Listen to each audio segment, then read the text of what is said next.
Hello and welcome to Super Sunday Club. I hope you've had a good week. Today I thought we'd start off with a little game. We're going to make our own skittles. And to do that you're going to need some different things. We need something to knock down with our skittles. And for that I have found some little yogurt pots in our recycling. So I thought they might do. And I also found an empty bottle of juice that I thought I could use as well. So you see what you can find. Maybe if you don't have things like that, maybe if you've got some paper cups or some plastic cups, they might do as well. Something that's empty and something that won't break. So why don't you ask one of your adults at home and see what you can find for that. You'll also need a ball, a small ball that you can roll or throw, not a heavy one that's going to do any damage where it lands. So I've just got a very light plastic ball here. So once you've got all these together, we're going to play some skittles. So set them up on the floor. You can do it outdoors or indoors, depending, and see what you can knock down. Now if it's too easy the first time you do it, why don't you then take one of your pots or cups and put a number on it with a pen, and you can number them 1 to how many you have. I only have 4, so that's just what I have, so that's what I'll use. And on it, if you write with a pen a number on it, and then see if you can knock down the skittles in order from 1 to however many, and have a few shots and see how that goes. Maybe try, if you're good at it, you could maybe try someone else in the house and see if you can have your own little skittles competition. Can you knock down all the skittles? So why not do that just now? Pause me, have fun, and come back and we'll introduce you to today's story. Was that fun? So today we're going to follow on from last week's story. Last week we heard about Samuel, who had to go and anoint a new king to take over from King Saul. And David, the little shepherd boy, was who God had in mind. Because remember, God looks at our hearts, not our outward appearance. So we follow the story a bit further this week, and this is one that you may well have heard before. This is a story when David is called upon to visit his brothers who are in the army and take them some food. But when he goes to visit his brothers, he finds there's a big problem happening, and he gets himself a little bit involved. So let's sit back and watch this cartoon version of the story. God's story. David and Goliath. So part of God's story is about the time David fought Goliath, and it begins like this. David was the youngest of 8 brothers. His job was being a shepherd, which meant he spent all day in a field watching sheep eat and roll around the grass. Meanwhile, some of his brothers were off with the Israeli army preparing for war against the Philistines. The Philistines were one of the toughest armies the people of Israel had to fight. So one day, David was taking food to his brothers because his dad asked him to. But when he got there, his brothers accused him of coming so he could watch the fight instead of the sheep. Since David knew in his heart he was just obeying his dad, he didn't mind being misunderstood. Anyway, while David was there, he saw a huge Philistine man, more than 9 feet tall, step onto the field between the 2 armies. He was wearing a thick helmet and armor and carrying huge weapons. His name was Goliath, and he was definitely used to being the winner. David found out that Goliath had been stepping onto the field like this every morning for the past 40 days and saying, "Give me a man and let us fight each other." But nobody from Israel was brave enough to fight him, even the king. Well, David didn't like that this giant was intimidating the Israelites.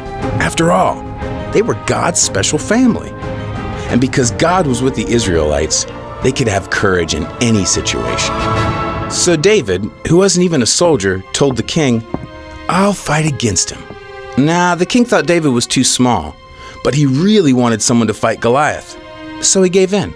And David knew he wasn't strong enough to beat Goliath by himself, but he believed God would be with him. So he said, "The Lord will rescue me from the hand of this Philistine." The king hoped David was right. He even had his own weapons and armor put on David, but they didn't fit him. David decided to go into battle in his regular clothes. That's how sure he was that God would help him. Anyway, David went to a nearby stream and chose 5 smooth stones to use with his slingshot. Then he walked onto the battlefield to meet the massive Goliath. When Goliath saw how wimpy David looked, he was furious. He thought he'd get to fight the Israelites' strongest warrior. He said to David, "Am I a dog that you come at me with sticks? I'll give your flesh to the birds and wild animals." David might have looked like a wimp, but he was actually really brave. In fact, he was so brave that when he was taking care of sheep, he fought off bears and lions.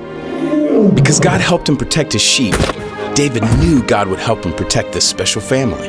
David said, "You come at me with a sword, but I come at you with the name of the Lord Almighty." He was explaining to Goliath that God was more powerful than anything. He also added that he would feed Goliath's flesh to the birds, which made the giant even more mad. Then David took a stone, put it in the slingshot, and slung it at Goliath. Goliath didn't even get a chance to swing a sword because the stone hit him right in the forehead and sunk in deep. He face-planted straight into the ground. Nobody could believe it. And when the Philistine army realized Goliath was dead, they started running away like a bunch of scaredy cats. The Israelites chased the Philistines, shouting loudly. They had won. God used David, who was just an average kid, to rescue his people. So little David had to face a giant. Goliath was so tall, and David must have been looking up at him. David was so small. A scary situation for anyone to be in. Nobody else was prepared to face up to the giant. King Saul was scared. All David's brothers were scared. But David came from a different angle. Instead of just looking and being scared, he thought, well, God will help me. And you know, that's the same for us now. Whatever it is that's in our lives that's a bit scary at the moment, God will help us meet that as well. One amazing thing we can do is to pray to God, to ask him to help us, to be with us. And you know, God cares and he hears our prayers. So I thought we could do some praying just now. And we're going to do a hand prayer. Now, I have drawn around my hand on a piece of paper. And we've got 5 fingers on it, 4 fingers and a thumb. And the hand prayer reminds us of different things and different people we can be praying for. So we start with the thumb, and the thumb are those closest to us. So we start with the thumb, because the thumb is the closest one to us, if we hold it up. And we can pray for the people who are close to us, our family and our friends, and the people who are around us. We can ask God to be with them, to help them in whatever they're facing. The next finger is our pointer finger. And this finger reminds us to pray for those who are there to guide us through life.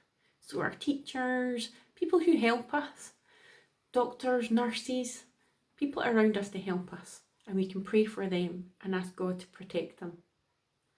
The next finger is our biggest finger. So we pray for those who are in positions of authority. So people who are making decisions right now have got a lot of decisions to make.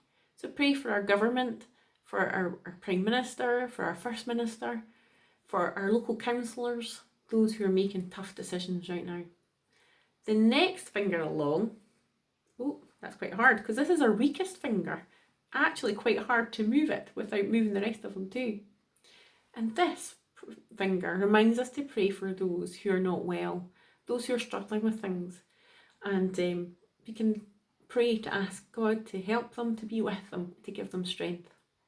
And then the last finger is a little finger, and our pinky finger.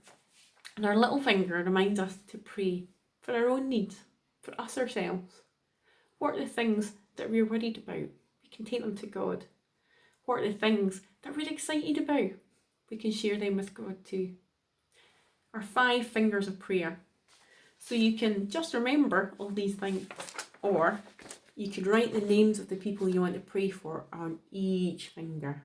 So the thumb, the people closest to us. Our pointing finger, those who help us and guide us. Our biggest finger, those in authority and government, our next or weakest finger, those who are not well, and lastly, ourselves. What is it we would like to take to God? Because God hears our prayers, God is with us, just as he was with David all these years ago. It might not be a scary giant we have to face, but whatever we face, God is with us. And go through this week knowing that, and know that God is with you, whatever you face. So take care, have a really good week, and keep playing your skittles if you want, knocking down these big giants, these big things that are against us. And we'll see you another time. Take care. God bless. Bye.